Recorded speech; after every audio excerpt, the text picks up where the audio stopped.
الحمد لله الذي هدانا لهذا وما كنا لنهتدي لولا أن هدانا الله ونشهد أن لا إله إلا الله وحده لا شريك له ونشهد أن محمدًا عبده ورسوله. قال الله تبارك وتعالى: فأعوذ بالله من الشيطان الرجيم بسم الله الرحمن الرحيم. سبحان الذي أسرى بعبده ليلا من المسجد الحرام إلى المسجد الأقصى صدق الله العظيم أو كما قال عليه الصلاة والسلام. پاک ہے وہ ذات جس نے راتوں رات سیر کرائی اپنے بندے کو مسجد حرام سے مسجد اقصی تک. معزز سامعین کرام، اسلامی مہینوں کے اعتبار سے یہ مہینہ رجب کا مہینہ ہے اور اس ماہ کی 27ویں شب کو آقا نامدار فخر دو عالم محمد الرسول اللہ صلی اللہ علیہ وسلم کو عرش پر آنے کی دعوت دی. اس ماہ کی 27ویں شب کو آپ صلی اللہ علیہ وسلم کو عرش پر بلایا گیا اور عرش پر بلانے کے بعد آپ کو معراج جسمانی کے انعام سے نوازا. اس دنیا میں جتنے بھی انبیاء کرام تشریف لائے، جتنے بھی رسول، جتنے بھی نبی تشریف لائے، انہیں ان کے شان، ان کے مقام اور مرتبے کے مطابق معراج نصیب ہوئی. اور معراج کے لغوی معنی انتہائی عروج کے آتے ہیں. چنانچہ حضرت ابراہیم علیہ السلام کو معراج آتش نمرود میں ہوئی، حضرت یوسف علیہ السلام کو معراج کنویں میں ہوئی، حضرت یونس علیہ السلام کو معراج مچھلی کے پیٹ میں ہوئی، حضرت سلیمان علیہ السلام کو معراج ہوائی تخت پر ہوئی اور حضرت موسیٰ علیہ السلام کو معراج کوہ طور پر ہوئی. آخر میں امام الانبیاء فخر دو عالم محمد صلی اللہ علیہ وسلم وہ نبی ہیں جن کو معراج عرش عظیم پر ہوئی. آپ صلی اللہ علیہ وسلم کو معراج عرش عظیم پر بلا کر کرایا گیا.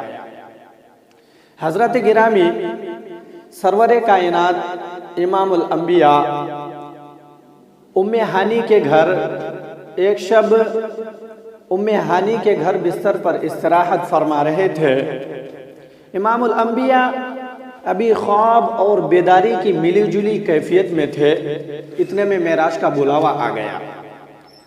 چنانچہ حضرت جبرائیل علیہ السلام نے بحکم خداوندی دروازے کا راستہ اختیار کرنے کے بجائے چھت کا راستہ اختیار کیا.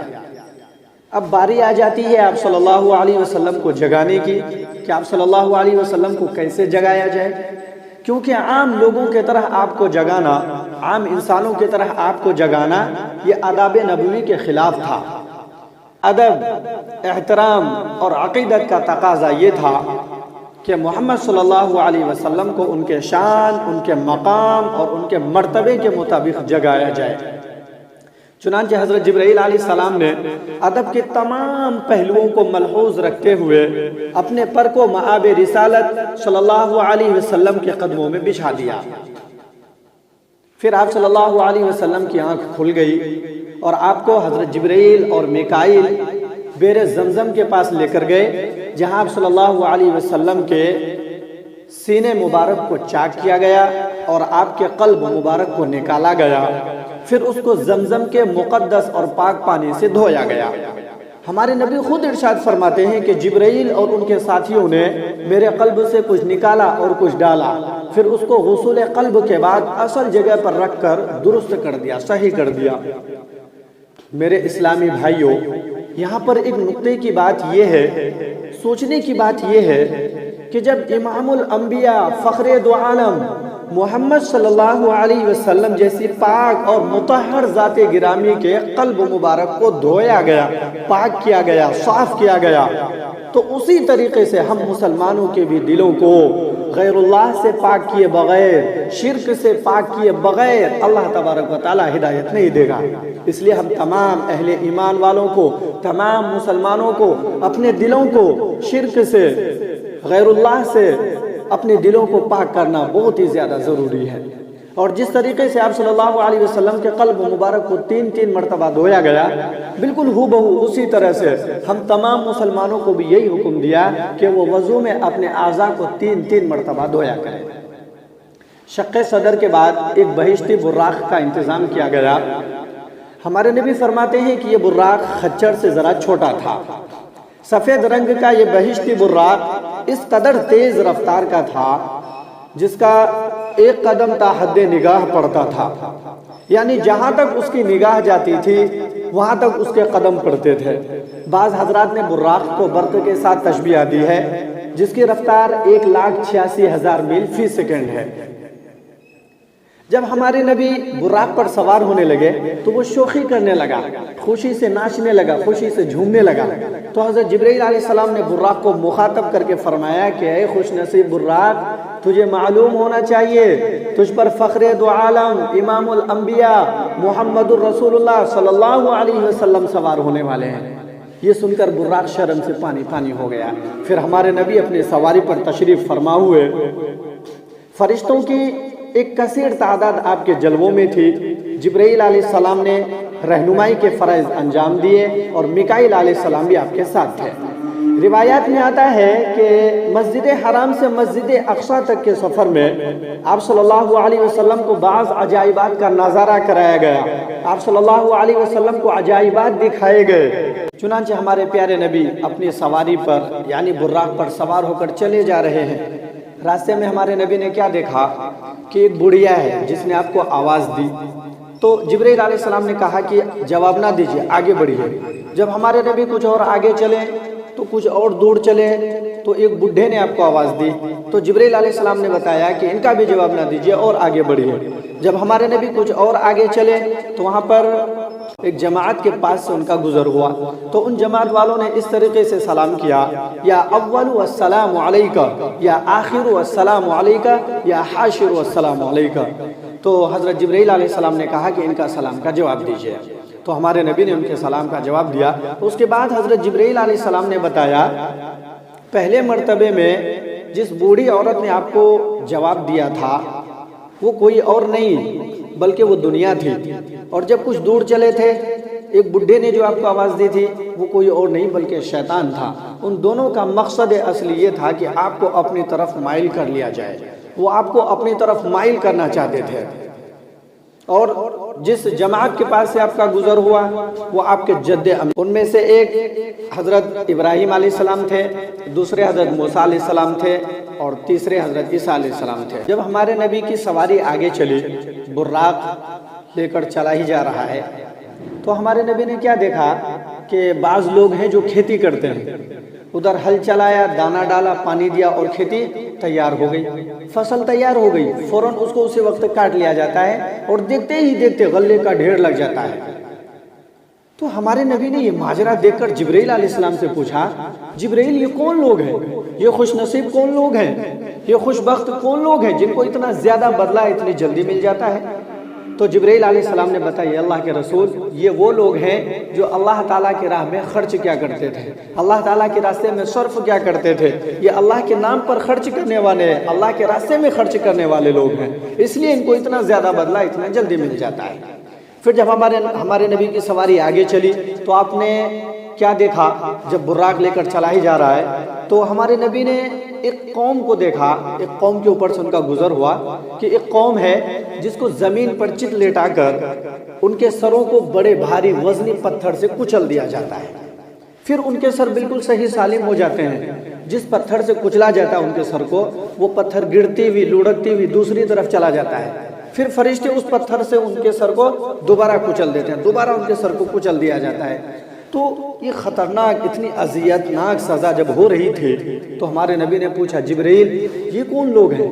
تو جبرائیل علیہ السلام نے بتایا اللہ کے رسول یہ وہ لوگ ہیں جو نماز میں سستی کیا کرتے تھے، نماز میں کاہلی کیا کرتے تھے، نماز کو اس کے وقت پر ادا نہیں کیا کرتے تھے، یہ بے نمازی لوگ ہیں، اس لیے ان کو یہ سزا دی جا رہی ہے۔ ہمارے نبی افسوس کرتے ہوئے آگے بڑھے۔ جب ہمارے نبی کچھ اور دور چلے تو ہمارے نبی نے کیا دیکھا کہ بعض لوگ ہیں جو جنگل کے گھاس، کانٹے، پتھر، کنکر، انگارے سب کھا رہے ہیں، لیکن ان کا پیٹ ہی نہیں بھرتا، سب کھائے جا رہے ہیں لیکن پیٹ بھر ہی نہیں رہا ہے۔ تو ہمارے نبی نے پوچھا جبرائیل یہ کون شخص ہیں، یہ کون لوگ ہیں؟ تو جبرائیل علیہ السلام نے بتایا اللہ کے رسول یہ وہ لوگ ہیں جو زکوٰۃ ادا نہیں کیا کرتے تھے، یہ زکوٰۃ ادا نہ کرنے والے لوگ ہیں۔ ان کے پاس جتنا مال آتا تھا یہ سوچتے تھے اور مال آ جائے، اس میں سے کچھ صرف نہ کرو، کچھ خرچ نہ کرو، یہ اللہ کے راہ میں خرچ نہیں کیا کرتے تھے، اپنے مال کی زکوٰۃ ادا نہیں کیا کرتے تھے، اس لیے ان کو یہ سزا دی جا رہی ہے۔ پھر ہمارے نبی کی سواری جب کچھ اور آگے چلی تو آپ نے بدکاروں کے انجام میں کیا دیکھا کہ بعض لوگ ہیں جن کے سامنے عمدہ کھانا، اچھا کھانا، لذیذ کھانا، مزیدار کھانا رکھا ہوا ہے، پکا ہوا گوشت، بھنا ہوا گوشت رکھا ہوا ہے، لیکن وہ اس کو چھوڑ کر سڑے ہوئے گلے ہوئے بدبودار گوشت کو کھائے جا رہے ہیں، بدبودار گوشت کو کھا رہے ہیں، سڑے ہوئے گلے ہوئے کھانے کو کھا رہے ہیں۔ تو ہمارے نبی نے پوچھا جبرائیل یہ کون لوگ ہیں، یہ کون شخص ہے؟ تو جبرائیل علیہ السلام نے بتایا یا اللہ کے رسول یہ بدکار لوگ ہیں، یہ وہ لوگ ہیں جو حلال طریقے کا نکاح چھوڑ کر حرام کاری کیا کرتے تھے، بدکاری کیا کرتے تھے، زنا کاری کیا کرتے تھے۔ ان کے پاس اپنی بیویاں تھیں، اس کے باوجود یہ بدکاری کا کام کیا کرتے تھے، اپنی بیویاں رہنے کے بعد بھی یہ بدکاری کیا کرتے تھے، اس لیے ان کو یہ سزا دی جا رہی ہے، اور اسی طریقے سے بدکار عورتوں کو بھی یہی سزا ملتی رہیں گی۔ پھر ہمارے نبی افسوس کرتے ہوئے کچھ آگے چلے تو ہمارے نبی نے کیا دیکھا کہ ایک شخص نہایت لاغر کمزور ہے، اس کے پاس لکڑیوں کا ایک گٹھا ہے، وہ اس کو اٹھانا چاہتا ہے لیکن وزنی ہونے کے کارن، زیادہ وزن ہونے کی وجہ سے اس کو نہیں اٹھا پاتا۔ تو جب وزن ہونے کی وجہ سے نہیں اٹھا پاتا ہے تو بجائے اس کے کہ ان لکڑیوں میں سے کچھ کمی کر دے، کچھ کم کر دے، مثال کے طور پہ اگر 20 کلو وزن ہے اس میں سے آدھا نکال دیتے ہیں تو 10 آسانی سے اٹھا سکتا ہے آدمی، تو اس میں سے کم کرنے کے بجائے وہ اور بڑھاتا ہے، اس میں اور اضافہ کرتا ہے، پھر اس کو اٹھانے کی کوشش کرتا ہے، تو کیسے اٹھا پائے گا؟ اور وزن بڑھ گیا اس کا۔ جب ہلکے وزن نہیں اٹھا پاتے تو اور زیادہ وزنی ہونے کے باوجود، اور زیادہ وزنی ہونے کے بعد کیسے اٹھایا جا سکتا ہے؟ پھر لکڑیوں پر لکڑیوں ڈالتا ہے، اضافہ کرتا ہے، لکڑیوں پر لکڑیاں ڈالتا ہے، پھر اضافہ کرتا ہے، پھر اٹھانے کی کوشش کرتا ہے تو وہ نہیں اٹھا پاتا۔ تو ہمارے نبی نے پوچھا جبرائیل یہ کون شخص ہے؟ تو جبرائیل علیہ السلام نے بتایا اللہ کے رسول یہ امانت میں خیانت کرنے والا ہے۔ یہ امانت میں خیانت کیا کرتا تھا؟ جن سے تھوڑے سے امانتوں کا بوجھ تو اٹھایا جاتا نہیں، امانتوں کو اور زیادہ کرنے کی کوشش میں لگے رہتے تھے، اور آخر کار ان کی موت ایسے ہی بغیر توبہ کے ہو گئی، بغیر توبہ کی ان کی وفات ہو گئی، اس لیے ان کو یہ سزا دی جا رہی ہے۔ جب ہمارے نبی کچھ اور آگے چلے تو ہمارے نبی کیا دیکھتے ہیں؟ بعض لوگوں کے حلق کو، بعض لوگوں کے گلے کو چھریوں سے چیڑ دیا جاتا ہے، پھر ان کے حلق ٹھیک ہو جاتے ہیں، پھر دوبارہ چیڑ دیا جاتا ہے، پھر حلق ٹھیک ہو جاتے ہیں، یہی عذاب کا سلسلہ چلتا رہتا ہے۔ تو ہمارے نبی نے پوچھا جبرائیل یہ کون لوگ ہیں؟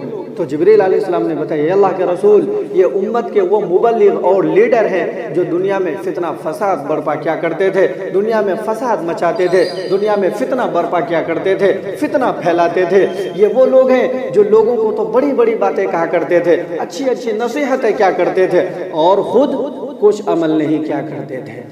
دوسروں کو بڑی بڑی باتیں کہا کرتے تھے، اچھی اچھی نصیحت کیا کرتے تھے، اور خود کچھ عمل نہیں کیا کرتے تھے، اس لیے ان کو یہ سزا دی جا رہی ہے۔ میرے عزیزو، یہ تمام کی تمام عجائبات ہمارے نبی نے اپنی آنکھوں سے مشاہدہ فرمایا ہے۔ ابھی یہ عجائبات ختم نہیں ہو گئے، ابھی اور بھی بہت سارے عجائبات باقی ہیں۔ سود خوروں کا انجام، یتیموں کا مال کھانے والوں کا انجام، احسان جتلانے والوں کا انجام، غیبت کرنے والوں کا انجام، ابھی اس قسم کے ہر قسم کے عجائبات ابھی باقی ہے، جس کو وقت کے تقاضے کو دیکھ کر بیان نہیں کیا جا سکتا۔ ابھی بہت سارے عجائبات باقی ہیں۔